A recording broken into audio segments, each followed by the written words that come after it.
यूं ही नाते नबी पढ़ता रहूं हसान बन जाऊं। मेरे सीने में यादे मुस्तफ़ा तहरीर हो या रब। मेरे सीने में यादे मुस्तफ़ा तहरीर हो या रब।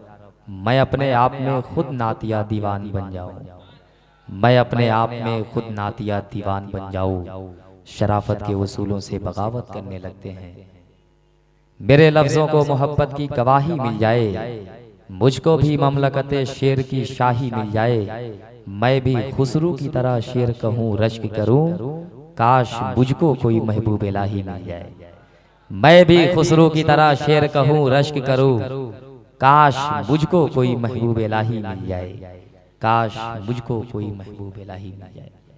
बहुत ही सलीके के साथ नबी की नात आपने समाअत करने का शरफ हासिल किया। ना तो मनक़बत के हंसी सफ़र को यहीं पर कुछ देर के लिए मौकूफ़ करते हुए शहनशाह खिताबत नाशिर मसलक आला हज़रत हज़रत अल्लामा मुफ्ती प्रोफेसर डॉक्टर शहरयार साहब क़िबला की बारगाह में अर्ज़ हुज़ूरी पेश कर रहा हूँ। बड़े ही अदब व एहतराम के साथ हज़रत की बारगाह में अर्ज़ हुज़ूरी है। हज़रत तशरीफ़ ले आएँ, हमारे और आपके क़ुलूब को मुनव्वरा मुजल्ला फरमाएँ। जो लोग उधर खड़े हैं अगर उर्दू समझते हैं तो उनसे मैं गुजारिश कर रहा हूँ कि आकर के जलसेगाह में बैठ जाएं। रसूल हाशमी का दर हमारे दिल के अंदर है। मेरे आका से मोहब्बत करते हैं, मेरे आका के चाहने वाले हैं, मेरे आका के मानने वाले हैं, तो उस आकाई कायनात की महफिल है जिसमें हम और आप शिरकत किए हुए हैं। जो रसूलुल्लाह से मोहब्बत करता है उससे मोहब्बत करना ये फ़र्ज़ ऐन है। जो रसूलुल्लाह से अदावत करता है उससे अदावत करना ये भी फ़र्ज़ ऐन है। गर मदीने में पैदा हुआ होता तो क्या होता। गर मदीने में पैदा हुआ होता तो क्या होता। मोहम्मद की गली में तू फना होता तो क्या होता। अरे बदनाम हुआ मजनू तो लैला को दिल देकर। मेरे नबी को दिल दिया होता तो क्या होता। मेरे नबी को दिल दिया होता तो क्या होता। मेरे नबी को दिल दिया होता तो क्या होता। बड़े ही अदब एहतराम के साथ ये ज़ात मुहताज तारुफ है। हमारी क्या बिसात जो मैं हज़रत की तारीफ़ कर सकूं। खलीफे हुजूर ताजुश शरिया, पूरे हिंदुस्तान में मसलक आला हज़रत का झंडा लहराने वाला वो अजीम शख्सियत जो हमारे और आपके सामने जलवा बार है। हज़रत की बारगाह में अर्ज़ हुजूरी पेश कर रहा हूँ। हज़रत तशरीफ़ लाए, बेदारी के साथ नारे के जवाब दें। नारे तकबीर, नारे रिसालत, उलमाए अहले सुन्नत, जलसा मिलादुन नबी, नारे तकबीर, नारे रिसालत।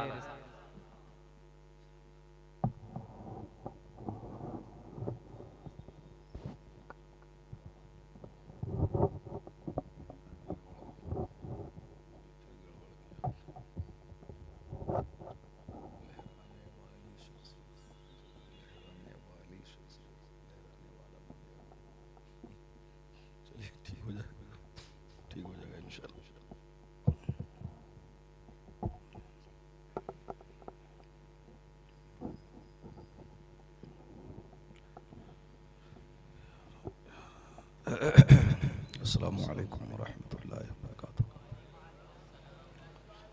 अल्हम्दुलिल्लाह अल्हम्दुलिल्लाहिल्लज़ी ज़य्यना अन्नबिय्यीना बिहबीबिहिल मुस्तफ़ा व मन्ना अलल मुमिनीना बिनबिय्यिहिल मुज्तबा वस्सलातु वस्सलामु अला सय्यिदिना मुहम्मदिन खैरिल वरा व अला आलिहि व अस्हाबिहि नजबा इला यौमिल जज़ा।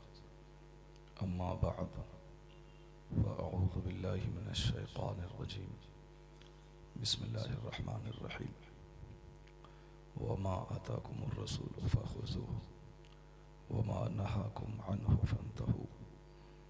आमन्तु बिल्लाहि सदक़ल्लाहुल अज़ीम व सदक़ रसूलुहुन नबियुल करीम व नहनु अला ज़ालिका लमिनश शाहिदीन वश्शाकिरीन वल्हम्दुलिल्लाहि रब्बिल आलमीन।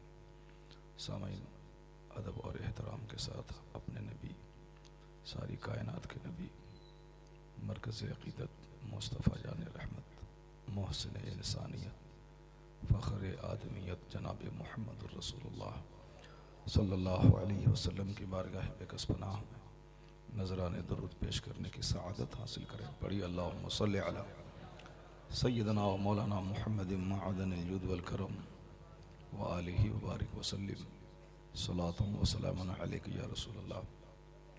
मरकज़ी मिलाद कमेटी के ज़रिए एहतमाम 15 रोज़ा अज़ीमुश्शान कॉन्फ्रेंस का सिलसिला जारी है। शहर के मुसलमान हर मोहल्ले में ज़िक्र रसूल की खुशबू महसूस कर रहे हैं, अपने सीनों को रोशन कर रहे हैं, अपने घरों को बरकतों से भर रहे हैं, आखिरत की नियामतों को पाने की कोशिश कर रहे हैं, अपने नबी की रूह को खुश करने में लगे हुए हैं। ज़िंदगी का मकसद ही यही है, जिस खालिक का मैं बंदा हूँ वो रब मुझसे खुश हो जाए। ज़िंदगी का मकसद ही यही है, जिस नबी मोहतरम के एहसान के बोझ के तले हम दबे हैं, जिन्होंने हमें शिर्क से बचाया, जिन्होंने हमें कुफ्र से बचाया, जिन्होंने हमें जन्नत की राह दिखलाई, जिन्होंने हमें अपने मकसद हयात से रोशनास कराया, उस नबी मोहतरम का जिक्र करना, उन पर दुरूद भेजना, उनकी शान बयान करना, उनकी अज़मत और रिफ़ात का खुतबा पढ़ना, उनकी मोहब्बत में अपने दिल और दिमाग को जलाना, अपने घरों को रोशन करना, अपनी दुकानों में झंडे लगाना, गलियों को सजाना, सब इसी में दाखिल है कि न जाने किस अदा से मेरे मुस्तफ़ा खुश हो जाए। एक बंदे की औकात ही क्या है कि वह अपने रब की इबादत कर सके। मुख्तसर सी ज़िंदगी मिली है, 100 साल इस तरह गुजर जाते हैं जैसे कि परसों पैदा हुए, कल जवान हुए, आज बूढ़ा होकर मौत का इंतज़ार कर रहे हैं। 100 साल ऐसा लगता है जैसे कि 2-4 दिन हुए, और जैसे जैसे क़यामत करीब आएगी वैसे वैसे दिन और ज़माने से बरकतें ख़त्म हो जाएंगी। साल ऐसा लगेगा जैसे कि एक महीना हो, एक महीना ऐसा गुजरेगा जैसे कि एक हफ्ता हो, एक हफ्ता ऐसा गुजरेगा जैसे कि एक दिन हो, और दिन ऐसे गुजरेगा जैसे कोई चिंगारी है भड़की और बुझ गई। एहसास होता है कि किस तरह बहुत जल्दी रात और दिन का सिलसिला ये अपने इख्तिताम को पहुंचने के लिए बेताब है। 2-4-10 साल पहले ऐसा लगता है कि पैदा हुए थे, आज दाढ़ी के बाल सफ़ेद हो गए। ऐसा लग रहा था कि 10 साल पहले गलियों में गुल्ली डंडा खेल रहे थे, बच्चों के साथ मस्तियां कर रहे थे, आज दादा बन गए, नाना बन गए। यानी वक्त इतनी तेजी से गुजर रहा है, जिसका एहसास करने के बाद पता चलता है कि अब 2-4 साल के बाद ही जिंदगी का खात्मा हो जाए या फिर दुनिया का खात्मा हो जाए। जब ये एहसास होगा तो आपको लगेगा कि मैंने ज़िंदगी में नेकियां बहुत कम की हैं, मैंने गुनाह बहुत किए। रोज़ाना अगर एक ही झूठ को शुमार कर लें तो साल में 360 झूठ हो गए। एक झूठ ही जहन्नम पहुंचाने के लिए काफ़ी, अच्छे जाए कि 360 झूठ। और अगर रोज़ाना 10 बार झूठ बोले जाए तो उसी को आप जोड़ लें, कितने झूठ हो गए साल में। और एक ही झूठ, एक चिंगारी ही घर को जलाने के लिए काफ़ी। और जहां आग का मजमुआ हो उसमें घर कैसे बच पाएगा? ये एक एहसास की बात है। अगर रोज़ाना आदमी एक बार ही दूसरों को धोखा दे तो अब साल के कितने गुनाह हो गए। एक वक्त की नमाज रोज़ाना अगर कज़ा हो गई, एक वक्त की नमाज जानबूझकर कज़ा छोड़ना, ये हराम और गुनाह कबीरा है। और गुनाह कबीरा में जीना और उसके बावजूद ये एहसास करना कि मुझसे बड़ा नेक कोई नहीं है दुनिया में, ये इतनी बड़ी कम नसीबी और बदनसीबी की बात है। गुनाह भी शदीद हो रहे हैं और एहसास भी नहीं हो रहा है कि मैं गुनहगार हूं। एहसास ये होता है कि मुझसे बड़ा नेक और परहेजगार कोई नहीं। उसी एहसास को जगाने के लिए हमारे बुजुर्गों ने अपने घरों में कब्रें खोद के रखी। ताकि रोजाना उस कब्र पे नजर पड़े और मौत याद आ जाए, आखिरत याद रहे। चूंकि ये दिमाग ऐसा उड़ता हुआ परिंदा की तरह है कि इसमें 1 मिनट में हजारों ख्याल आ जाते हैं। 1 मिनट पहले आखिरत की बात रहती और 10 मिनट के बाद वो आखिरत की याद खत्म, दुनिया भर के उलझने दिमाग में आ जाते हैं। ये दिल बिल्कुल पत्ते की तरह उड़ता रहता है। 2 दिन पहले किसी को बहुत बड़ा कुतुब समझ लिया था, 2 दिन के बाद अब बकौड़ी के 3 हो गए, उसकी कोई हैसियत नहीं। पहले उसके बगैर जीना नहीं चाहता था, 2 दिन के बाद अब उसको देखना नहीं चाह रहा। यानी इतनी जल्दी ये दिल बदल जाता है। इसलिए हमारे बुजुर्गों ने इस दिल को कंट्रोल में रखने के लिए कहा है कि जो आलिम रब्बानी 3 दिन लगातार किताबों का मुताला छोड़ दे, उनका दिल सख्त होने लगता है, उनका दिल मरने लगता है, उनके दिल पे भी दुनियावी ख्यालात आने लगते हैं। इसलिए कंपलसरीली जो आलिम बनने के बाद भी मरते दम तक रोजाना किताबों का मुताला जरूरी, रोजाना दीनी माहौल में रहना जरूरी, वरना यह दिल सख्त हो जाएगा, ये भी दुनियादारों की तरह सोचने लगेगा। तो जो 20 साल पढ़े उनका लगातार 3 दिन तक किताबों का पढ़ना 3 दिन के अंदर अंदर जरूरी है। जो कभी पढ़ा नहीं, जो कभी मुताला करता नहीं, उनका दिन की मजलिसों में रहना कितना जरूरी। यही मजलिसों से दूरियां हमारी, जिसकी वजह से आदमी की जबान पे आलिमों के खिलाफ गीबत और शिकायत निकलती है। अभी 2 दिन पहले दिल्ली से मैं मुरादाबाद अमरोहा की तरफ जा रहा था। जो गाड़ी ड्राइव कर रहा था मुसलमान घराने का बच्चा था। बोलते ही बोलते वह बोल गया, किसी के चक्कर में नहीं पड़ना है। क्या मतलब? यानी वो बोलना तो और कुछ चाह रहा था, लेकिन चूंकि मैं उसके बाजू में बैठा हुआ था इसलिए वो नहीं बोल पाया। बोलना ही चाह रहा था, किसी मौली मुल्ला के चक्कर में नहीं पड़ना है, बल्कि बस अल्लाह को मानना है, अल्लाह के रसूल को मानना है। उनसे ये बताया जाए कि आलिमों की इतनी ये नफरत किसने पैदा की, और मौलवी और मुल्ला ये किसने तुम्हें जरी बनाया कि अपने मजहबी रहनुमाओं के खिलाफ ऐसे जुमले इस्तेमाल किए जाए। कुरान करीम में अल्लाह फरमाता है, जिस अल्लाह की बात मानने की बात वो कर रहा है, अल्लाह की बात मानना है, वही अल्लाह क्या फरमाता है, अल्लाह की बात मानना है। अल्लाह जिस तरह मनवाना चाहता है उस तरह मानना है, या खुद अपने मन से मानना है। अपने मन की बात तो वो काफिर करता है। वो घर में एक बुत है, उसको पूछता रहता है। घर में जब कोई बीमार पड़ा उसके सामने बोलता है कि मेरा बच्चा बीमार है, अच्छा कर दो। जब बच्चा उसका अच्छा नहीं होता है तो वो बुत को उठा के फेंक देता है। बोलता है मैंने बोला इसको अच्छा कर दो, अच्छा नहीं किया, मैंने फेंक दिया इसको। इसका मतलब है कि उन्होंने परस्तिश और इबादत का मतलब यही समझा है कि मैं जो कहूं वो मेरा काम करता रहे, और काम उसकी मर्जी के खिलाफ हुआ तो फिर अब वो खुदा नहीं, उसको उठा के फेंक देगा उसको। और हमको हमारे नबी ने क्या समझाया, सारी कायनात का खालिक वो रब है। अगर वो तेरी दुआ कबूल कर लेता है तो उसका एहसान है, और अगर वो तुम्हारे गुनाहों की पकड़ करके तुमको उसकी सजा देता है तो ये उसका अदल है।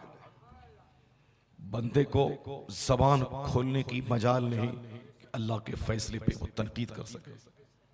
सर से लेके पांव तक खरबों एहसानात अल्लाह के, खरबों नेमतें अल्लाह की दी हुई, उसी का शुक्र मुझसे अदा ना हो पाएगा तो जन्नत की कीमत ये हमारा सजदा क्या हो सकता है। 80 साल तक कोई आग पे सजदा करता रहे फिर भी यह सजदा जन्नत की कीमत नहीं। हुजूर फरमाते हैं कि बगैर अल्लाह के फजल के जन्नत नहीं मिलेगी, बगैर अल्लाह के फजल के जन्नत नहीं मिलेगी। क्या मतलब? ये नमाज, रोजे, हज और ज़कात अल्लाह के हुक्म की तामील है, और सर से लेके पांव तक जितनी नियामतें हैं इन नियामतों को शुमार नहीं कर पाएंगे। अल्लाह फरमाता है वइन तउद्दू निअमतल्लाहि ला तुहसूहा, अल्लाह की नेमतों को गिनना चाहो तो गिन नहीं पाओगे। सिर्फ नाक अल्लाह रब्बुल इज्जत जो आवाज सुरीली करने में मदद देती है, इस नाक कि एक रग थोड़ी सी टेढ़ी हो जाए, तो आदमी जब बात करते हैं वो नाक बजाता है तो सुनने वाले को हंसी आती है, वो उसका मजाक उड़ाता है, ये नाक बजा के बोलता है, नाक से बोलता है। तो अब ये बताएं कि वो शख्स किस कदर समाज में अपने आप को कमजोर समझता होगा। लोग मेरी बोली सुन के मजाक उड़ाते हैं। किसी की आंख, एक आंख बड़ी हो एक आंख छोटी हो, अपनी जबान में लोग उसको क्या कहते हैं, इलाके इलाके की अलग अलग बोली होती है।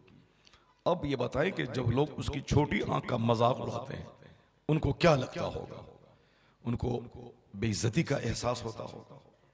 तो अब एक आंख छोटी एक आंख बड़ी, दोनों आंख है उसके पास लेकिन छोटी है और बड़ी। अब उसी को वो अपने लिए बोरियत का एक जरिया समझता है, समाज के लोग उसका मजाक उड़ाते हैं।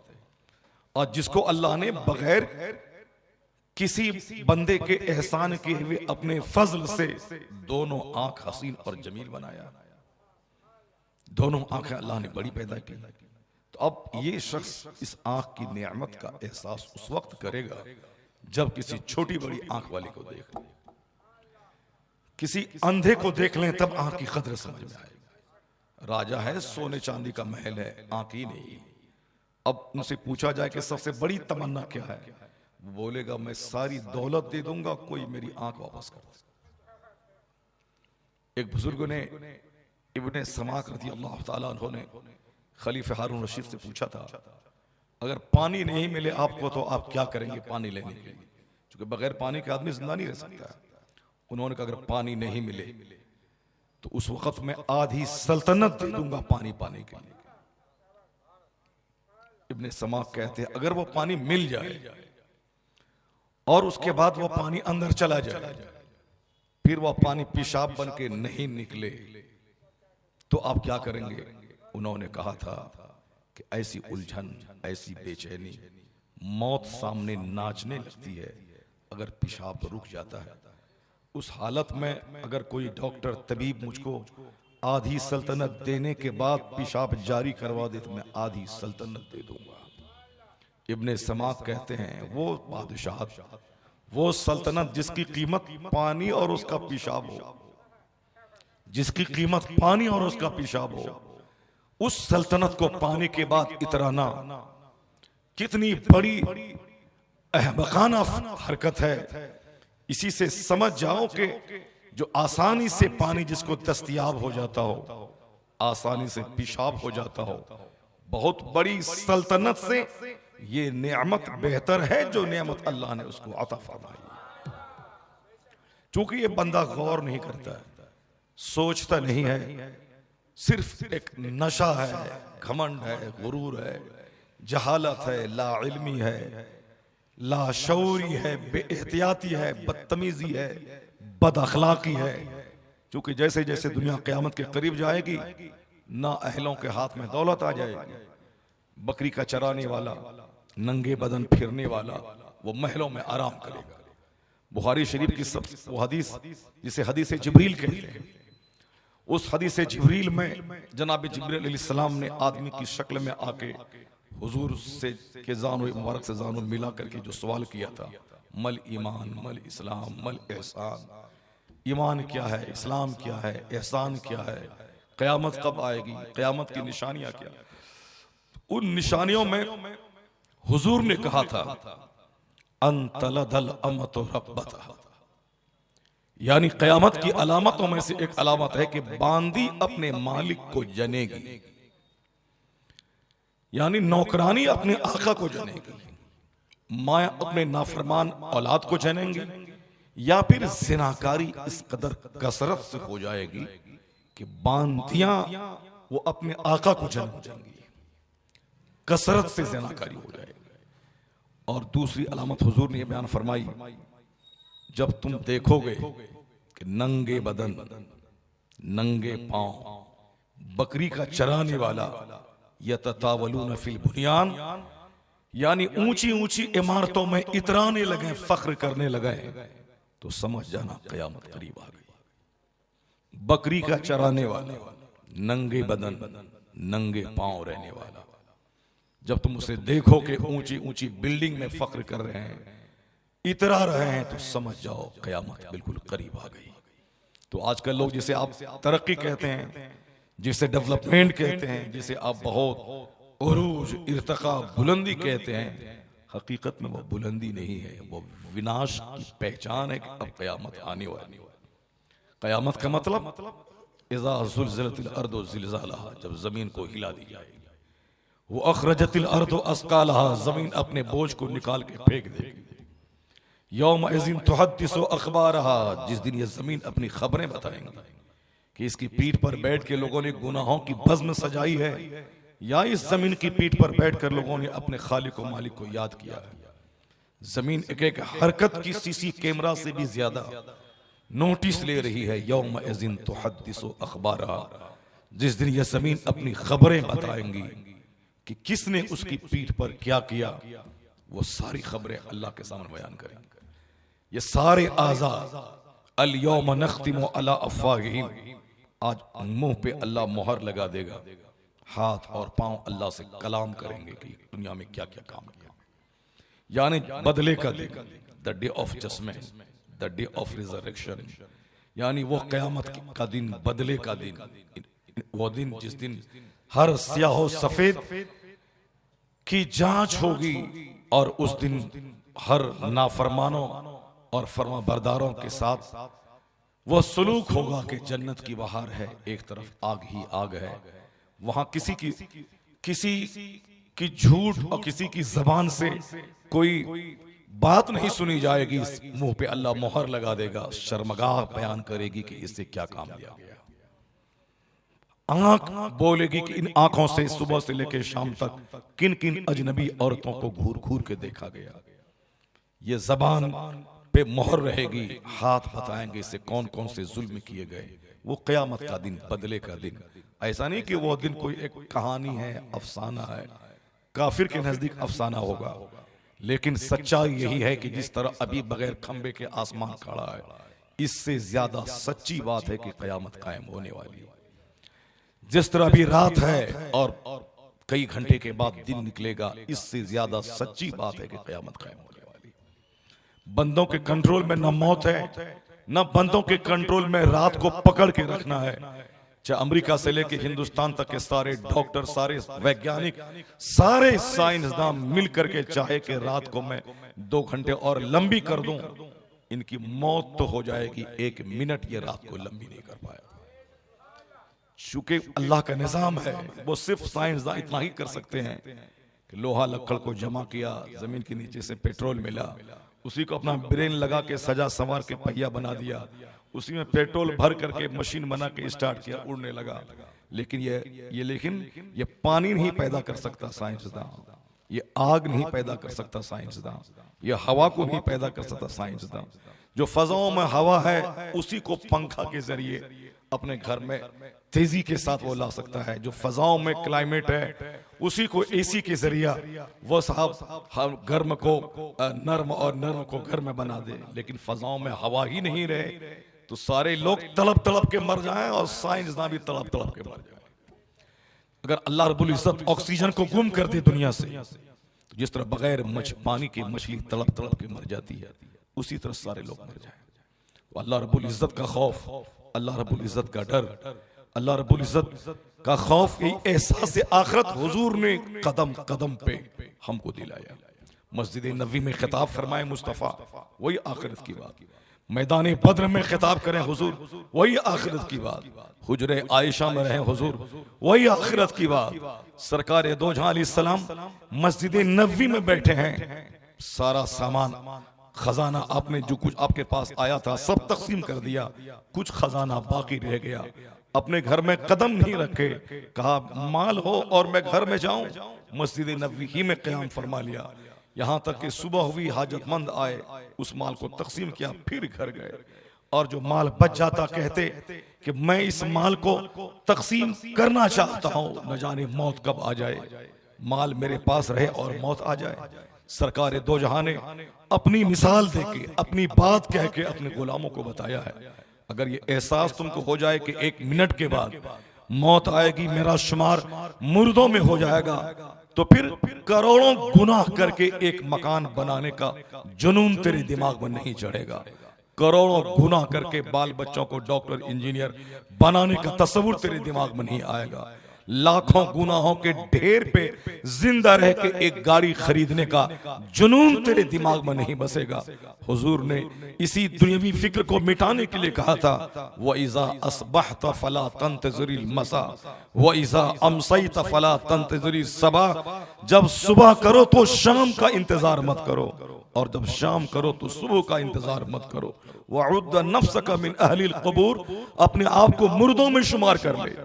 हुजूर अलैहिस्सलाम के इस कौल पर अगर बंदा खुदा अमल करता तो फिर ये कभी दुनियावी उलझनों में गिरफ्तार होकर अपनी आखिरत को तबाह नहीं करता। ये सारी तबाहियां सिर्फ इसलिए हैं कि सुबह से लेकर शाम तक एक बार भी मैं सरकार के कहने के मुताबिक मौत को याद नहीं करता। नतीजे में ये दुनिया हमारे लिए बहुत बड़ी शक्ल में नजर आती है। लंबी जिंदगी है, झूठ न बोलूं तो कैसे खाऊं, शराब न बेचूं तो कैसे खाऊं, दूसरों को धोखा न दूं तो मकान कैसे बनाऊं, कर्ज न लूं तो साहब गाड़ी कैसे खरीदूं, झूठ न बोलूं तो कारोबार कैसे चले। जो होगा मरने के बाद दिखा जाएगा।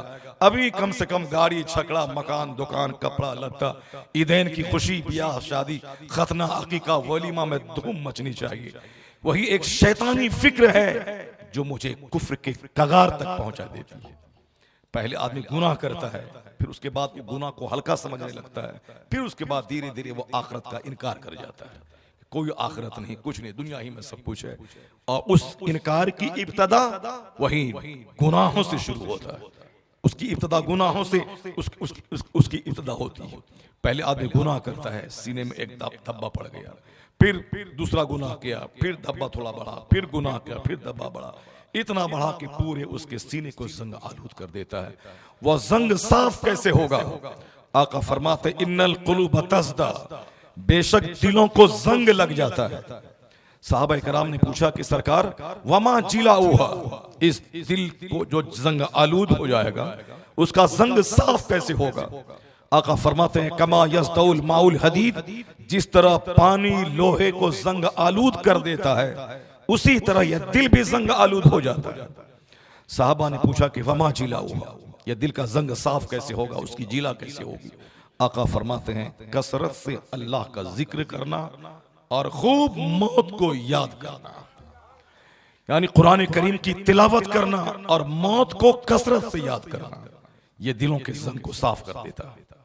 और दुनियावी मोहब्बत की वजह से जंग लगता है, बाल बच्चों की मोहब्बत से जंग लगता है, पड़ोस के मकान को देखने से जंग लगता है, दूसरों की गाड़ी पे नजर दौड़ाने से जंग लगता है, काफिरों को वक्ती तौर पर कोई अजाब नहीं आ रहा है उसको देखने के बाद जंग लगता है कि अल्लाह रब्बुल इज्जत ने इसको छूट दे दी, ये गाली देता है, अल्लाह को नहीं मानता है, कुरान को जलाता है, नबी मोहतरम की तौहीन करता है, ये खाने काबा को ढाने का प्लान बनाता है, कुरान करीम को टॉयलेट में डालता है, फिर भी कोई अजाब नहीं आ रहा है, ये आदमी धोखा खा जाता है। ये दुनिया दारुल अमल है, दारुल जजा नहीं, ये काम की दुनिया है। अल्लाह ने काम की आजादी दी है सबको। मैंने तुमको जिंदगी दी, ये जमीन दी, आसमान दिया, हवा दी, आग पानी, सब कुछ खाने पीने का सामान सब कर दिया। अब तेरी मर्जी है कि इस दुनिया का गलत इस्तेमाल कर या सही इस्तेमाल कर। एक तरफ पानी का गिलास, एक तरफ शराब का गिलास। अब तुम्हारी मर्जी है कि शराब की तरफ हाथ बढ़ाओ या पानी की तरफ, चाहे जिस तरफ हाथ बढ़ाओ, तुम्हारी उम्र मुतअय्यन है, तुम्हारी जिंदगी फिक्सेड है। उसके बाद फिर मेरे पास आओगे, मैं तुम्हें बता दूंगा कि तुमने अपने इस हाथ का मिसयूज क्यों किया, तुमने गलत डिसीजन क्यों लिया। चूंकि दुनिया है, अमल की आजादी सबको है, इसीलिए कोई अल्लाह को गाली देता है, कोई कुरान के खिलाफ बोलता है, कोई इस्लाम के मिटाने का प्लान बना रहा है, कोई कुरान करीम को के खिलाफ बोलता है, कोई नबी मोहतरम की तौहीन करता है। अगर यह दुनिया दारुल अमल नहीं होता तो फिर जो झूठ बोलता उसी वक्त फौरन उसकी जबान में लकवा मार देता, कोई ज़िना करता फौरन अल्लाह उसको जमीन में धंसा देता, कोई नमाज छोड़ता फौरन आसमान से पत्थर गिर जाता, कोई मस्जिद को तोड़ने जाता अल्लाह का फरिश्ता आसमान से पत्थर गिरा के सबको मार देता। चूंकि ये दुनिया दारुल अमल है, ये अमल माशी था, जो तेरी तबीयत में आए तू कर, अलबत्ता याद रखना कमा तो दीन तो दान, जैसा करेगा वैसा अंजाम भुगतने के लिए तैयार रहना। चूंकि दुनिया हमेशा रहने वाली चीज है नहीं, यह है बिल्कुल फिक्सेड टाइम की। अब आजादी का जैसा इस्तेमाल होकर, जिसने आज से 100 साल पहले कहा था मैं इस्लाम मिटा दूंगा, मैं मुसलमानों को हिंदुस्तान से भगा दूंगा, जिनके बाप दादाओं ने कहा था कि हमारे इस मुल्क में इस्लाम खटकता है, हम धीरे धीरे इनको मिटा देंगे, तो आज नामो निशान उसका मिट गया। जो 100 साल पहले इस्लाम मिटाने का प्लान बनाया था, जो 100 साल पहले कुरान करीम की तालीमात को मिटाने का प्लान बनाया था, 100 साल पहले अजान और कलमा और दुरूद की आवाज को जो रोकना चाहा था, 100 साल पहले जिसने प्लान बनाया था कि आने वाले दिन में न नमाज रहेगी, न मस्जिद रहेगी, न अजान रहेगी, न कोई दाढ़ी रहेगी, न कोई टोपी वाला रहेगा, इस सबों को मैं मिटा दूंगा। आज सारी दुनिया जान रही है कि जिसने प्लान बनाया था 100 साल पहले, जिसने प्लान बनाया था, वो तो मिट्टी में मिल गया, वो तो जहन्नम पहुंच गया, उसका सारा वजूद खाक में मिल गया। और जिस इस्लाम को वह मिटाना चाहता था, उस जमाने में यह इस्लाम 100 साल पहले हिंदुस्तान में अगर 15 करोड़ आदमी के सीने में था, तो आज की तारीख में 35 करोड़ सीनों में वो इस्लाम जगमगा रहा है। मिटाने वाला मिट गया, इस्लाम मुस्कुरा रहा है।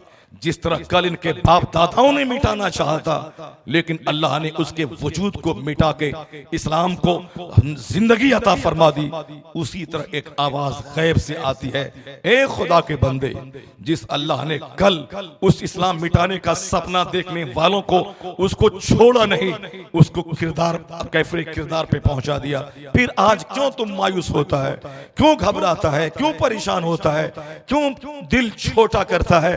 अपने गुनाहों पे मातम कर, इस्लाम के बारे में मत सोच, अपनी बदअमली के बारे में सोच, इस्लाम के मुस्तकबिल के बारे में मत सोच। तू कल मरेगा, कब्र में तेरा क्या होगा, इसके बारे में सोच, और फिर इस्लाम के मुस्तकबिल के बारे में मत सोच। इस्लाम अल्लाह का पसंदीदा मजहब है। अल्लाह फरमाता है, युरीदूना लियुत्फिउ नूरल्लाहि बिअफ़वाहिहिम वल्लाहु मुतिम्मु नूरी। ये काफिर अपने मुंह से इस्लाम का चिराग बुझाना चाहते हैं, अल्लाह उस नूर को पूरा करना चाहता है। जिस नूर को अल्लाह पूरा करना चाहे, इंसान की बसात क्या है कि उस नूर को अपने मुंह से बुझा दे। यह सूरज पे थूक देने वाला, यह सूरज की रोशनी का कुछ बिगाड़ तो नहीं पाएगा, अलबत्ता उनका चेहरा ही दागदार हो जाएगा, वही उस थूक में लथपथ हो जाएगा। इस्लाम उस चिराग का नाम है, उस नूर का नाम है।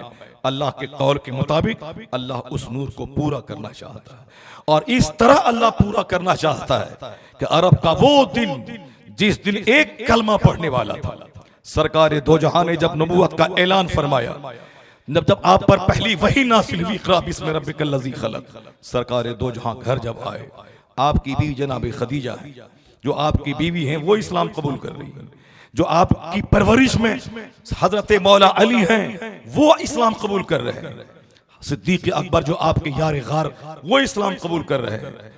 एक तदबीर पैदा की गई कि मर्दों में सबसे पहले सिद्दीक़ अकबर, और बच्चों में सबसे पहले मौला अली, औरतों में सबसे पहले जनाब खदीजा रदी अल्लाह ताला अन्हा, गुलाम में सबसे पहले ज़ैद इब्न हारिसा।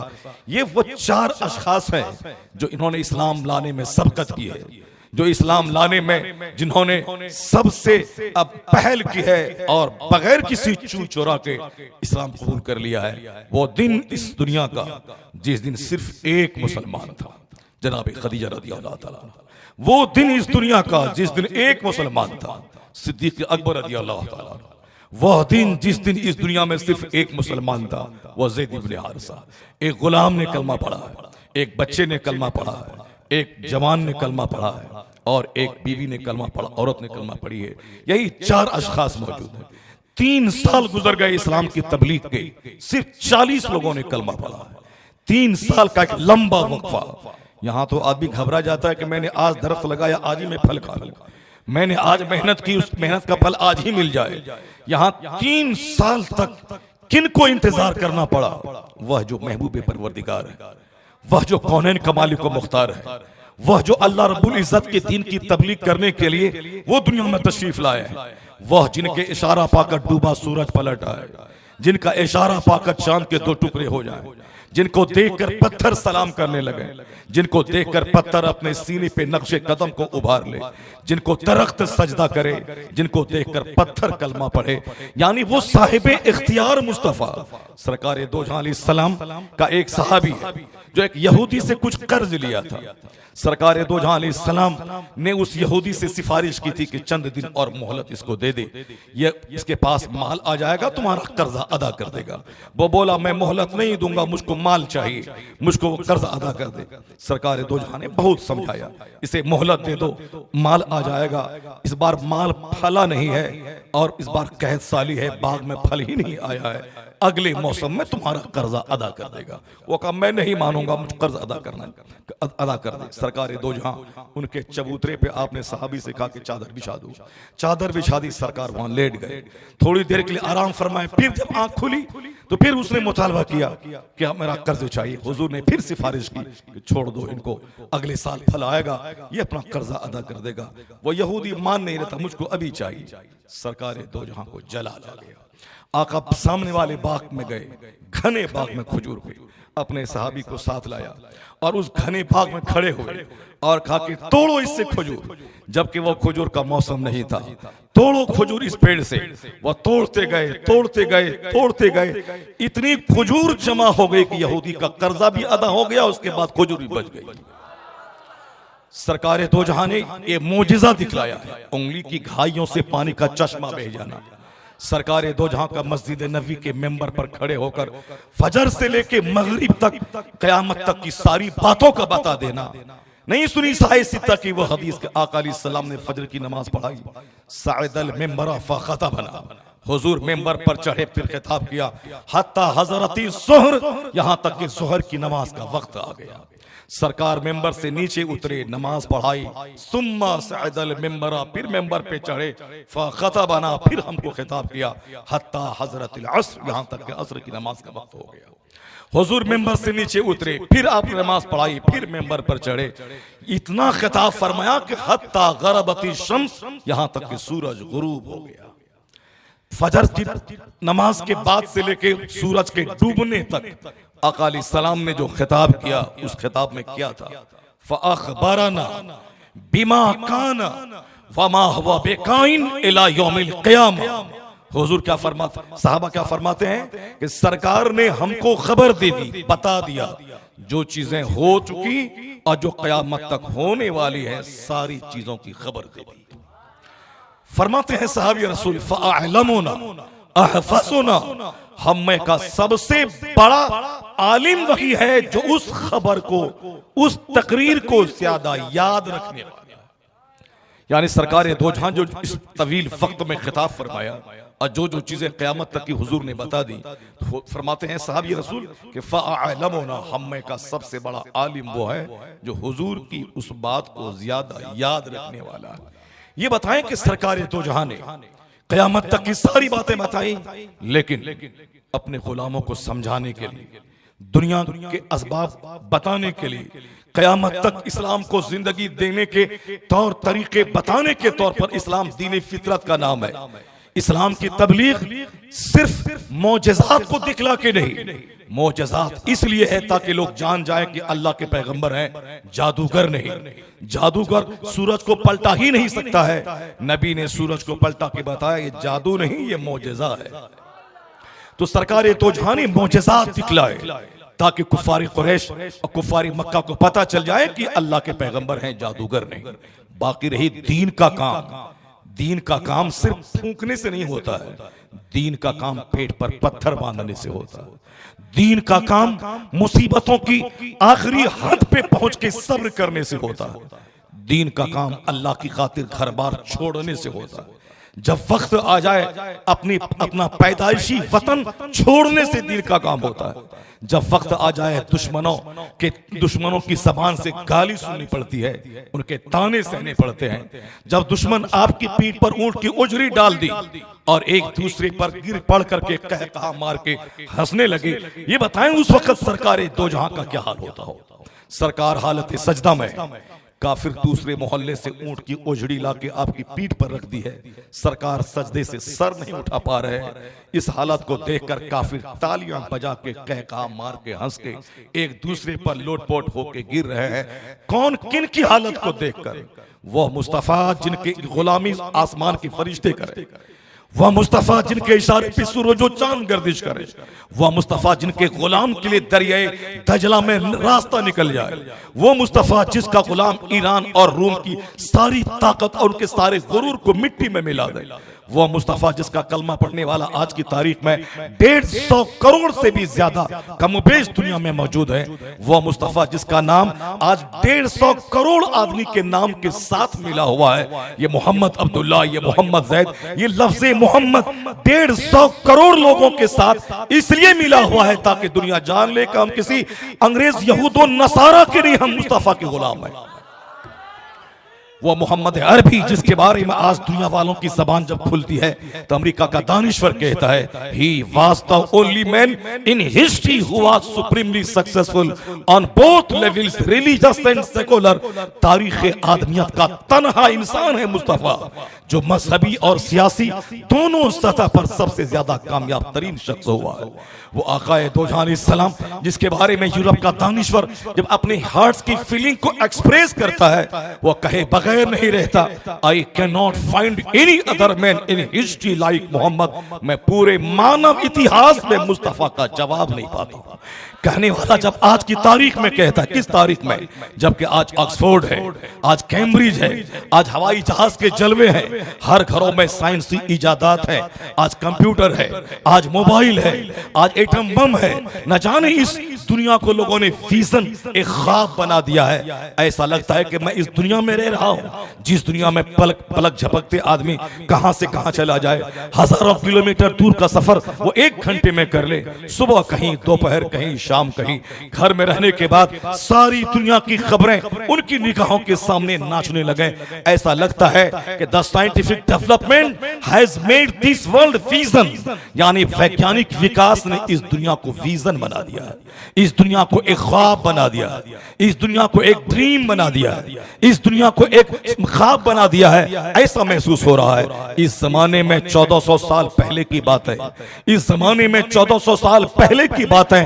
ऐसा लगता है वो जमाना बैलगाड़ी का जमाना, पैदल चलने का जमाना, पानी बहुत दूर दराज चल के कहीं किसी तालाब और कुएं से खींच के लाके पानी पीने का जमाना।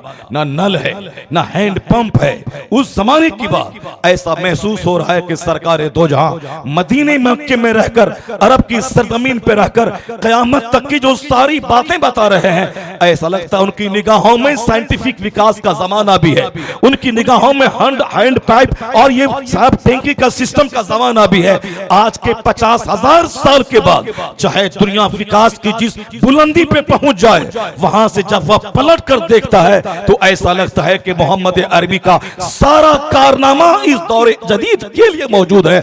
ऐसा लगता है हुजूर का आना कल की बात है, हुजूर का कहना आज की बात है।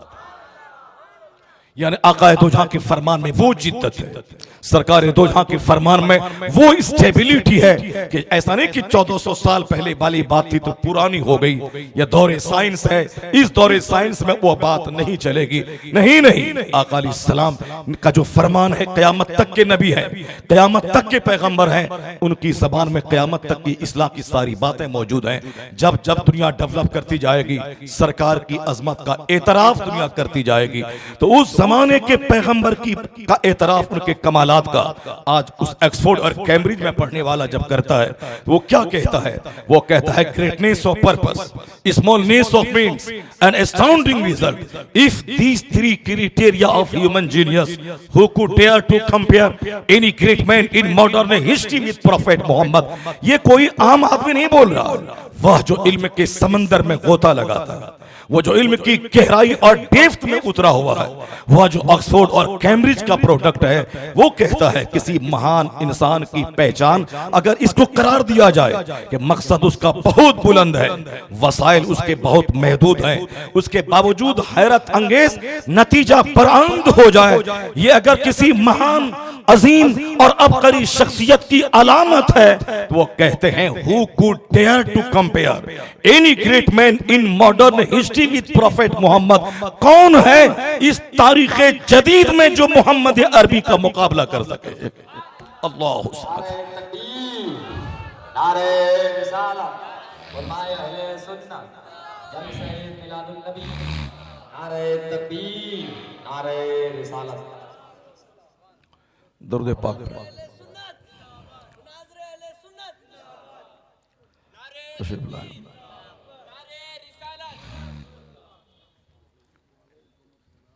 तशरीफ रखें, बैठ जाएं आप लोग।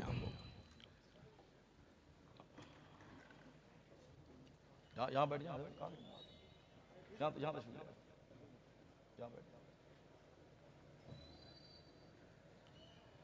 सामीन ये देख ले आप, मरकजी बिलास कमेटी के जिम्मेदार इतने होशियार, इतने चालाक, इतने जबरदस्त सेलेक्टर हैं ये लोग कि खतीबों का सिलेक्शन करते वक्त हर चीज का ख्याल रखते हैं।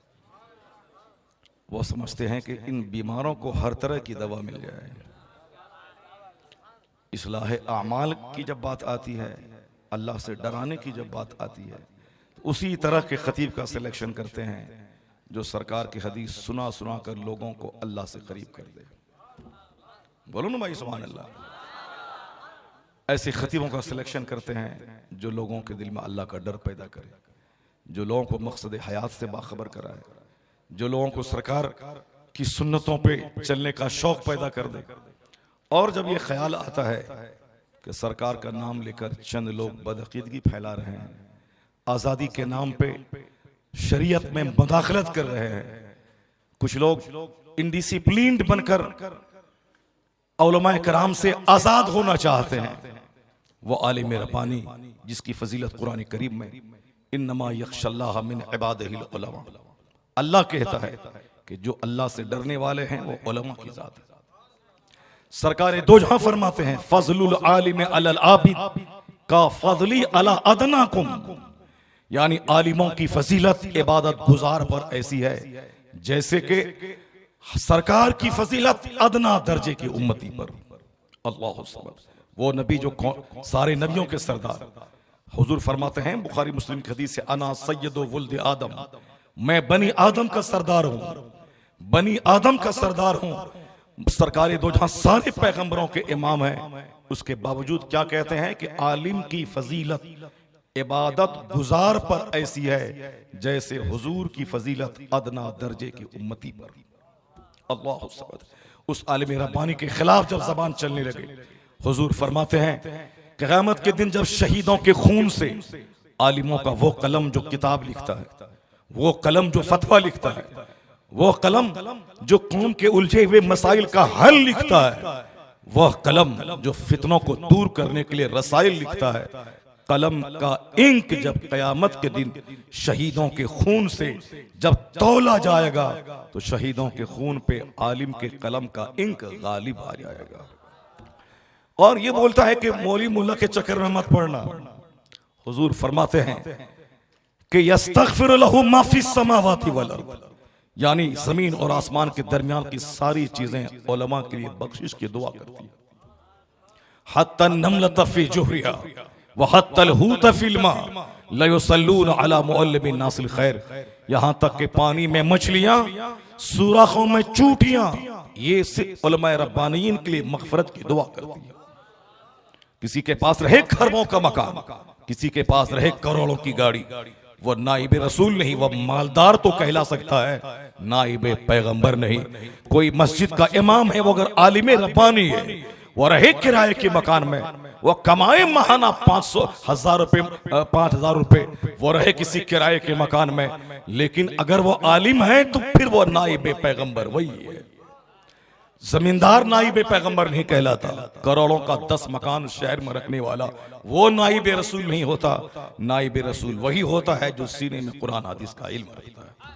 बताएं कि हदीस पाक में उलमा की इतनी फजीलतें आई हैं। आलिम को नाइब पैगंबर कहा गया, जो सरकार दो जहां के मिशन को आगे बढ़ाकर लोगों तक पहुंचाते हैं, हुजूर की मोहब्बत सीने में डालते हैं, कुरान की तफसीर बता बता कर लोगों को अल्लाह रब्बुल इज्जत के कलाम की अहमियत सुनाते हैं। उसके बारे में ऐसी आशा दी कि उलमा के चक्कर में नहीं पड़ना है। हाँ हाँ, मेरे चक्कर में नहीं पड़ना है, लेकिन तुम जिसकी जो बात बोल रहे हो वह बात भी किसी मौलवी के चक्कर में पढ़ करके ही बोल रहे हो। ऐसा नहीं कि वो किसी मौलवी के चक्कर में नहीं पड़ा है, ये और बात है कि वो सही मौलवी के चक्कर में नहीं पड़ा, गलत मौलवी के चक्कर में पढ़ के गलत किताबें पढ़कर वो उनका फॉलोवर। वर नहीं तो इनको कह दे कि तुम सारे मौलवी से हट के बताओ, इस आयत करीमा का तर्जमा बता और इसकी तफसीर बता। उनसे कहा जाए कि उन सारे मौलवियों से हट के तुम बताओ, जिन जिन का तुम नाम जानते हो उन सारे मौलियों को छोड़ करके उनकी किताब को हटा करके तुम बताओ कुरान पाक की आयतों की तशरीह और तौज़ीह करो। वो बस मजनू गोंगा हो जाएगा, चूंकि वह बोलता है किसकी बात? इब्ने तैमिया की बात। वह बोलता है किसकी बात? मोहम्मद इब्ने अब्दुल वहाब नजदी की बात। मोहम्मद इब्ने अब्दुल वहाब नजदी हमारे नजदीक वो है इस्लाम से फिरा हुआ, लेकिन तुम्हारे नजदीक तो वो आलिम है। तो फिर एक आलिम का पिछलग्गू तो तुम भी है। इब्ने तैमिया का पिछलग्गू है, मोहम्मद इब्ने अब्दुल वहाब नजदी का पिछलग्गू है, उनकी रस्सी थामे हुआ है। और फिर ये कैसे बोलता है कि मौली मुल्ला के चक्कर में मत पड़ना? इसका मतलब है कि सुन्नी आलिम के चक्कर में मत पड़ना और उनके चक्कर में पड़ना। इसलिए आलिम दीन से कोई आदमी बेनियाज नहीं हो सकता। आलिम दीन की तौहीन करने वाला मुमकिन है कि वो कुफ्र के करीब तक पहुंच जाए। बाज सूरतों में आलिम की इहानत को कुफ्र करार दिया गया है। जो किसी का भाई है, अगर भाई की आलिम है भाई, अगर वो जमीन जगह के झगड़े से चिढ़ रहा है, दुनियावी दुश्मनी की वजह से चिढ़ता है, ये चिढ़ता है, ये गुनाह तो है। अलबत्ता अगर कोई आलिम से इसलिए बुग़्ज़ रखता है कि वो आलिम है, वो इल्मे दीन जानता है, तो इस हालत में ये इल्मे दीन की इहानत कुफ्र है, काफिर हो जाए। और ये लुच्चे लफंगे फिल्म देखने वाला आजाद किस्म का आदमी जिनको ज़रबा ज़ैतून अमरन की तरकीब ना आती हो, ये चला है बोलने के लिए आलिम उलमा के चक्कर में मत पड़ना। चक्कर में तो ऐसा पड़ेगा कि मैंने अभी किताब पढ़ी अभी कुछ दिन पहले, उस किताब में कि जबकि जन्नत में कोई गम नहीं है, जन्नत में न शोर है, न हंगामा है, न रंज है, न हसद है। दुनिया में मेरे पास 1 करोड़ का मकान है, पड़ोसी मुझसे जल रहा है तो मेरी सारी खुशी का मजा किरकिरा हो जाता है। मैं अपनी बेटी की शादी में 10 करोड़ मैंने खर्च किया, सारे लोग आ गए मगर मेरा अपना भाई नहीं आया, पड़ोसी नहीं आया, सारी खुशी पे पानी फिर जाता है। वो हसद करने वाला, जलने वाला, गीबत करने वाला। हम अपने घर में खरबों के मकान में है, साइड से बारात गुजर रही है, वो डीजे है, पटाखा है, नींद हमारी टूट गई, अंदर से ऐसी कुड़न महसूस हो रही है, बस में रहे तो सबको जाके कत्ल कर दूं। रात का वक्त है, लोग मरीज हैं, हट के और तुम डीजे बजाता है या, मगर वो कुछ कर नहीं सकता, चूंकि वहां एक आदमी नहीं सैकड़ों आदमी है जो डीजे बजा करके नाच गा के जा रहे हैं। तो उसका घर में एसी लगी है, सब कुछ मौजूद है, मगर नींद उड़ गई, मजा किरकिरा हो गया। इसलिए जन्नत में न शोर है, न हंगामा है, न हसद है, न बुग़्ज़ है, न कीना है, न कुदूरत है, न किसी से चिढ़ है, यानी हर तरह का आराम ही आराम है। वो जन्नत में कोई किसी का मोहताज नहीं होगा। मैं हूं अरबों में खेलने वाला, मेरा बाल इंडिया से अमेरिका कनाडा एक्सपोर्ट होता है, मगर मुझको अंग्रेजी नहीं आती है तो 2 4 10 ऑफिसर को, जानकार को मुझको मुलाजिम रखना पड़ता है और फिर उनको बात समझानी पड़ती है, वो मेरे साथ सामने वाले बायर को समझाता है। यानी करबों खरबों की मौजूदगी में मोहताजी।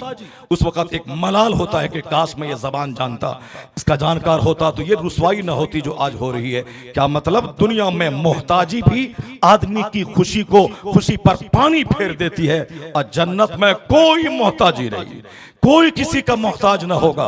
हर आदमी अपनी नेमत को सबसे बेहतर समझेगा।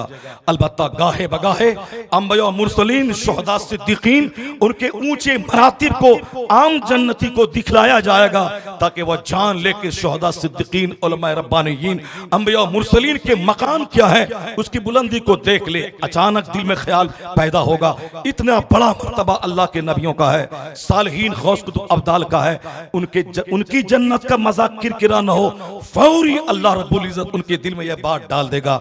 ये हजारों नेमतें हैं, इस नेमतों को पाने का मैं मुस्तहिक नहीं था, अल्लाह ने वो एहसान किया है कि अपनी तरफ से सबसे अच्छी नेमत मुझको अता फरमा दी है। यानी फौरी उसका एहसास बदल जाएगा। और जन्नत में कोई रंज नहीं, वरना अगर वहां ये हो जाए उसका मकान बहुत बड़ा है, मेरा कम है, तो रंज होगा। जन्नत रंज की जगह नहीं, वहां किसी का कोई मोहताज नहीं। अलबत्ता जुमा के दिन जब अल्लाह रब्बुल इज्जत का दीदार होगा, जब दीदार इलाही जिस तरह चांद को सारे लोग देखते हैं, उसी तरह अल्लाह रब्बुल इज्जत जब अपने बंदों के सामने अपने आप को जाहिर फरमाएगा तो सारे जन्नतियों का हुस्न पहले से ज्यादा दोबाला हो जाएगा। हुरो खिलमान के चेहरे पे चमक आ जाएगी। जन्नत के मकानात के दरो दीवार पहले से ज्यादा रोशन हो जाएंगे। यहां तक कि जब वह लौट के घर आएगा तो उनकी बीवियों का चेहरा पहले से ज्यादा चमकता रहेगा। दीदार इलाही की बरकत का यह तोहफा मिलेगा। अब अल्लाह पूछेगा, मेरे बंदो ये बता दे कि तुम्हें और कुछ हाजत है, और कुछ चाहिए? जन्नती क्या कहेंगे? सारी नेमत तो जन्नत में मौजूद है। अब वो क्या कहे, क्या मांगे अल्लाह से, और मजीद क्या चाहिए? साहिब तफसीर रूहुल बयान लिखते हैं कि उस जन्नत में अब वहां हाजत होगी। जन्नती कहेंगे, उलमाए कराम से पूछा जाए कि अल्लाह रब्बुल इज्जत के इस फरमान का जवाब क्या दिया जाए। अल्लाह समद, अल्लाह रब्बुल इज्जत पूछेगा कि मेरे बंदे अब बता और क्या चाहिए? सारी नेमतें तो मिल गई, क्या चाहिए? अब जन्नती मशवरा करेंगे, उलमा से पूछा जाए कि और क्या अल्लाह से मांगूं। यानी दुनिया से लेके आखिरत तक आलिम दीन की बात माननी पड़ेगी, इसलिए कि आलिम अपने बाप की बात नहीं, यह तो रसूल पाक की बात बोलता है, अल्लाह रब्बुल इज्जत की बात बोलता है। वो चंद चूटी काटने वाला आज से 100 साल पहले भी चूटी काट रहा था। वो चादर डाल करके ऊपर में वो चरस और अफीम पीने वाला, शराब पीने वाला, वो गाया और भांग खाने वाला, वह बोलता था दिल की नमाज मैं पढ़ता हूँ, ये मुल्ला क्या जानने गया, ये मुल्ला चंद किताब पढ़ने वाला ये क्या जानने गया। यानी चोरी छुपे जाहिलों को उल्लू बनाना, बेवकूफ बनाना। वह चरसी, अभी सुनिएगा सब, वो सारी दास्तान शराब पोल खुलेगा। वह चरस पीने वाला, अफीम खाने वाला, गाया पीने वाला, वो आलिमों के खिलाफ बोलता था। नमाज के खिलाफ, शरीयत के खिलाफ। दिल की नमाज बोलना है, हम तरीकत वाले हैं, हम शरीयत नहीं तरीकत वाले हैं, हम हकीकत वाले हैं, मारिफत वाले हैं। पाखाना करने धोने का तरीका मालूम नहीं, तरीकत वाला है। पेशाब करने का शऊर नहीं, तरीकत वाला है। तरीकत शरीयत से हट के कुछ नहीं है। कुरान करीम, आयते कुरान करीम का कानून शरीयत है, अहादीस मुतहरा ये शरीयत है। इससे हटके जो शैतान की गुलामी करके कोई बोलता है हम दिल की नमाज पढ़ते हैं, हम तरीकत वाले हैं, वो तरीकत वाला नहीं, वो तबीयत वाला है, शैतानत वाला है। आलिमों के खिलाफ जो बोलता हो समझ जाओ ये गुमराह, ये बदअकीदा मुमकिन है कभी काफिर हो जाए। इसलिए आलिमों की गीबत करने वाला वह फैज से महरूम होता है। 100 साल पहले भी इस तरह के लुच्चे पैदा हुए थे, और जो चंद लोगों को गुमराह करके दलालों को बना के कहते थे मेरा पीर तो काबा में नमाज पढ़ता है, खाए यहाँ, पिए यहाँ, पेशाब पखाना करे यहाँ, और नमाज काबा में जाके पढ़ता है। जो काबा जाएगा दिन रात तो काबा मक्का ही में खाना खाएगा, जो काबा जाएगा जमजम वहां पिएगा, हिंदुस्तान में क्यों खाएगा पिएगा। सिर्फ उल्लू बनाना, बेवकूफ बनाना, सिर्फ पेट पालने के लिए अपनी आखिरत को तबाह कर देना, ऐसे लोग मौजूद थे आलिमों के खिलाफ, शरीयत के खिलाफ, नमाज के खिलाफ, कुरान के खिलाफ बोलकर। उसके बावजूद वो बंदा बोलता था मैं मुसलमान हूं, माअल्लाह। जुमा का खिताब थे आलिम, ईदैन के मेंबर से खिताब करे आलिम, दरसे बुखारी दे आलिम, सीरत के जलसों में सरकार की सीरत पे खिताब करे आलिम, बच्चों को कुरान पढ़ाए आलिम, खुतबे निकाह दे आलिम, जनासी की नमाज पढ़ाए आलिम, निकाह पढ़ाए आलिम, माँ की गोद से लेकर कब्र की गोद तक कदम कदम पे रहबरी करें ये आलिम। आज इस गए गुजरे माहौल में भी आज मस्जिदों का खिताब आलिम करता है, ईदैन का खुतबा आलिम देता है, दारुल इफ्ता में फतवा आलिम लिखते हैं। आज आलिम दीन ही जिहाद का हुक्म सादिर फरमाता है। आज आलिम दीन ही कौम को संयम और सब्र तहम्मुल से रहने का पैगाम देता है, कुरान और हदीस के अहकाम बताता है। दरसगाहें आबाद है आलिम से, मस्जिदें आबाद है आलिम से, मदरसे आबाद है आलिम से। वो खानका जहां शरीयत हकीकत है, वो खानका आबाद है आलिम से।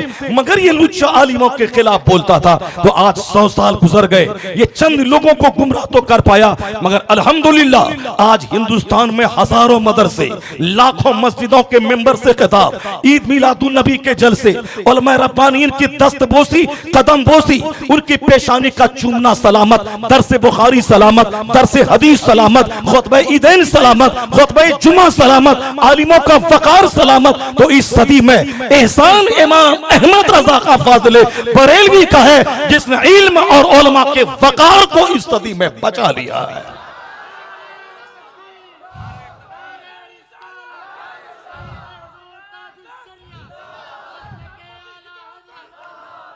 सिर्फ हसद और जलन की वजह से कि एक पठान सब पे गालिब क्यों आ गया, एक पठान का चर्चा हर जगह क्यों हो गया।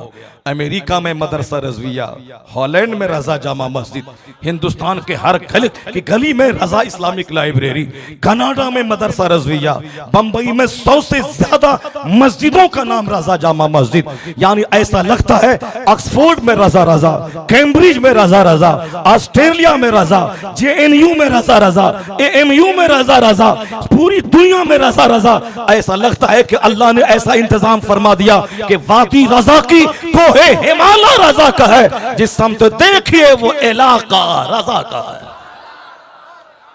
अब इसी से पेट में दर्द होता है। अब शान घटाने के लिए, वो तो मौलाना थे, वो तो सिर्फ एक सूखे आलिम थे। हाँ हाँ, सारे जाहिल मिलके उनका नाम दबाना 100 साल से चाह रहे हैं, मगर वो रब्बे कदीर है जो उनका नाम खत्ते निस्फ़ुन नहार की तरह, सूरज की तरह जगमगा रहा है।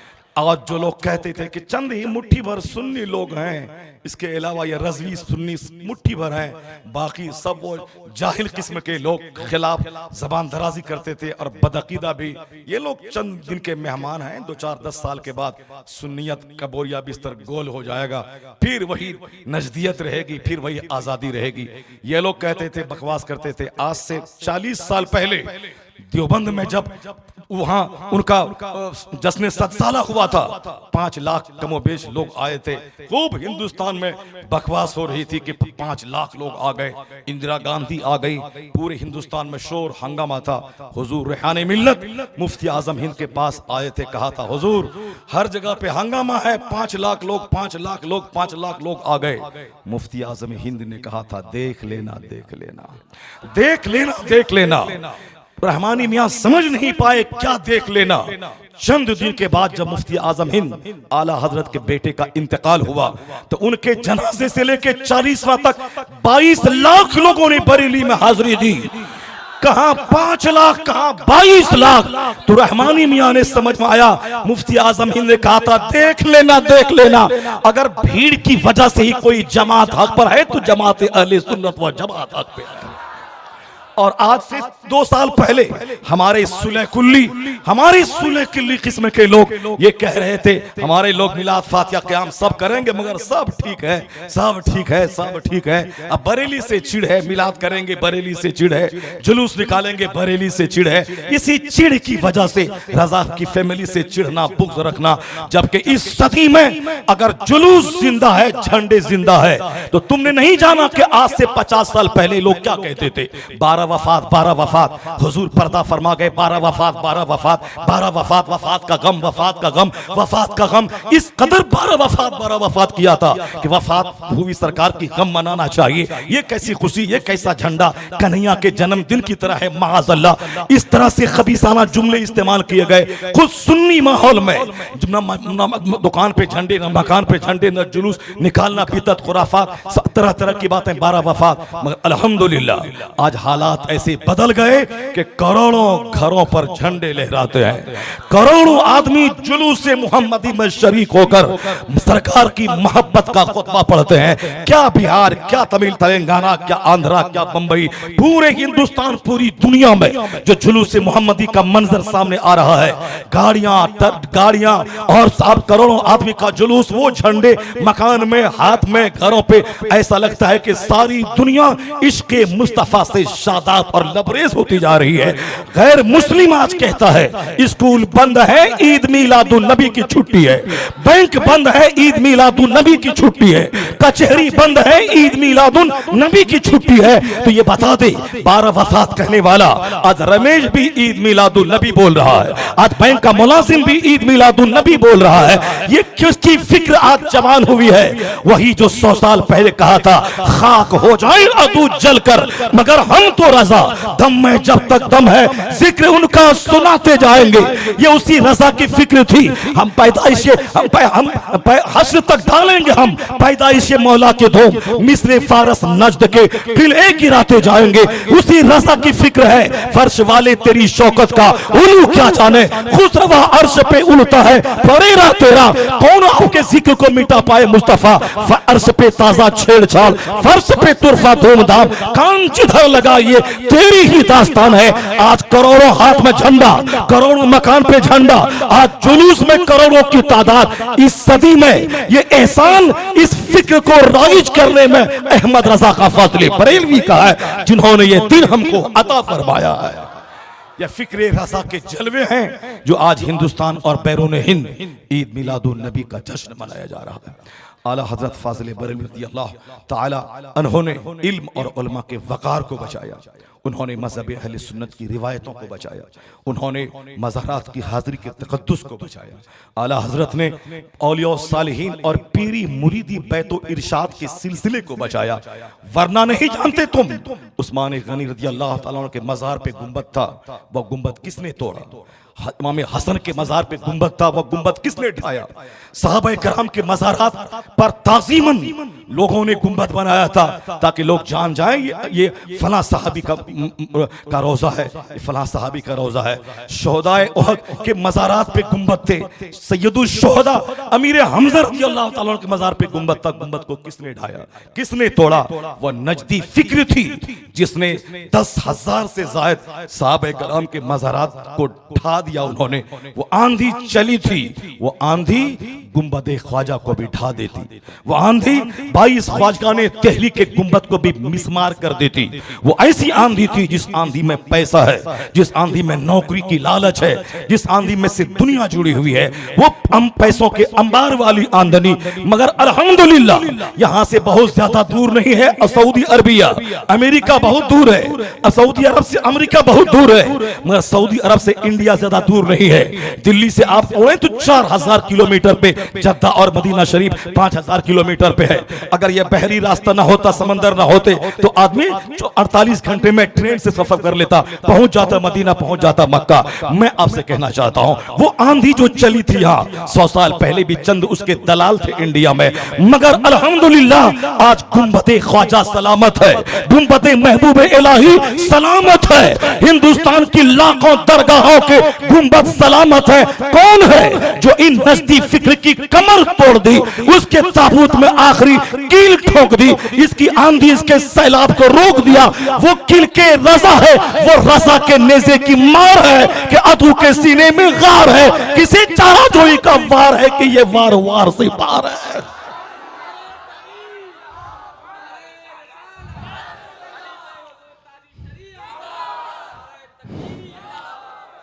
बात हम क्या कहने वाले थे और क्या कह रहे थे और किस तरफ यू टर्न ले लिया हमने। 100 आज से साल भर पहले लोगों ने कहा था कि अब ये सुन्नी चंद दिनों का मेहमान है, देख लेना। अल्हम्दुलिल्लाह उसी रजा के खानदान का एक शहजादा साल भर पहले विसाल फरमाया। 100 लाख के करीब लोग, बाज़ रिवायत के मुताबिक 300 लाख, 3 करोड़ लोग नहीं, 3 करोड़ 1 करोड़ ही सही, 100 लाख के करीब लोग जब बरेली में जमा होके उस जन्नती को कांधा देने के लिए बेताब थे। शहर बरेली सैलाब में तब्दील, इंसानी सैलाब में तब्दील हो गया था। तब उस वक्त जो लोग कहते थे कि चंद दिनों का मेहमान है ये सुन्नी, ताजुल शरिया ने जाते जाते बता दिया कि मजहब अहले सुन्नत हक है। जब रजा का एक बेटा जाने पर करोड़ों का मेला लगा के गया है, तो कयामत तक इस मजहब को न किसी से कोई खतरा था, न कयामत तक कोई खतरा रहे। अलबत्ता वक्त वक्त पे हमारी बदअमली से मिल्लत कमज़ोर हो जाती है, लेकिन ये वो मजहबी हक है। जब अख्तर रजा खां का जवाब, उनके जनाजे का जवाब 500 साल के अंदर किसी के पास नहीं है, तो अहमद रजा की अजमत का जवाब किसके पास होगा? इसलिए आप लोग आपस के इख्तलाफात को भूल जाएं। शैतान तो चाहता है कि सबको तोड़ दिया जाए। इत्तेहाद, मजबूती से रस्सी को पकड़ें, आलिमों की कद्र करें, अपने औलिया और मशाइख से उलझें नहीं, बुग़्ज़ नहीं करें। जो इस्लाम की पहचान, इस्लाम की दलील, जो हमारी शान, जिससे हम गरीब मुसलमानों की पहचान है, उन लोगों की इज्जत, उन लोगों की कद्र करते रहें। जो अपने बड़ों की कद्र नहीं करता है, उसकी कद्र कौन करेगा?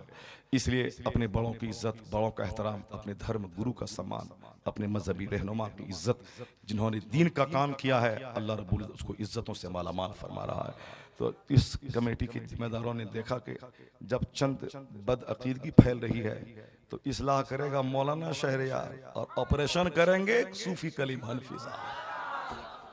फिजिशियन की भी जरूरत है और सर्जन की भी जरूरत है। तो फिजिशियन अपना चैप्टर अब बंद करके जा रहा है। अब सर्जन, जब सांस सर्जरी हो, सर्जन आ जाए, वहाँ फिजिशियन की अहमियत नहीं रह जाती है। इसलिए मैं अपना अब वर्क समेट के जा रहा हूँ। अब हमारे सर्जन साहब मौजूद हैं, सर्जरी करते रहेंगे और जो जख्म है उसके मवाद को निकाल के आपकी बीमारी का इलाज करते रहेंगे। अल्लाह तबारक व तआला हमारे इस नौजवान सूफी कलीम हनफी को सेहत व आफियत नसीब फरमाए। इसी तरह खूब डट कर मजहब अहले सुन्नत पे होने वाले हमलों का दिफा करते रहने की तौफीक अता फरमाए।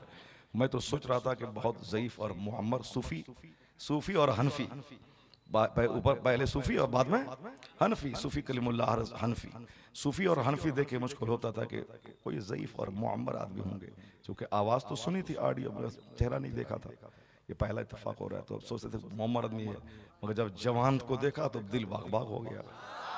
पहले सोचता था कि 2-4-10 साल के बाद अगर ये चले जाए तो फिर क्या हाल होगा, मगर अब लगा कि नहीं, अभी जवान है, अभी 40 साल तक उनके सीने पे चढ़ के साहब उनको शिकस्त देने के लिए काफ़ी है। ये अल्लाह तबारक व तआला इनको सेहत तंदुरुस्ती अता फरमाए और हो मसलक अहले सुन्नत की तायीद में गुफ्तगू करते रहने की तौफीक अता फरमाए। जो गुफ्तगू के दरमियान जो बातें फजूल या जो बातें खिलाफ शरअ निकल गई, सबसे मैं तौबा करता हूँ। अस्तगफिरुल्लाह रब्बी, सब लोगों को पढ़िए अस्तगफिरुल्लाह रब्बी मिन कुल्लि ज़ंबि व अतूबु इलैह। एक बार मेरे साथ मिलके पढ़िए, ला इलाहा इल्लल्लाह, ला इलाहा इल्लल्लाह, ला इलाहा इल्लल्लाह मुहम्मदुर रसूलुल्लाह सल्लल्लाहु तआला अलैहि वसल्लम। अल्लाह ताला गुफ्तगू कबूल फरमाए और फिर दूसरी मुलाकात में गुफ्तगू को तकमील तक पहुँचाने की तौफीक अता फरमाए। आमीन व आखिर दाअवाना अनिल हम्दुलिल्लाह।